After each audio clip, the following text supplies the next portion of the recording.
Hello everyone, welcome to the Touch to Click channel. In today's video I will show you how to erase browser history on Google quickly and easily so you can keep your browsing activity private. Now let's get started. Step 1. Open Google Chrome on your computer. This is the web browser where your browsing history is stored whenever you visit websites. Step 2. Click the three dots icon in the top right corner of the browser window. This icon is called the More menu and it opens additional browser settings and tools.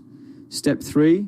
Move your cursor over the History option and then click on History again from the side menu. Step 4. Look at the left sidebar and click on the Clear Browsing Data option. This section allows you to remove saved browsing information from your browser. Step 5. A settings window will pop up on the screen. Under the Time Range drop-down menu, choose how much browsing history you want to delete, such as last hour, last 7 days, or all time.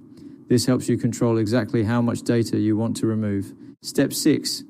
Check the boxes for browsing history, cookies, and other site data, and cached images and files.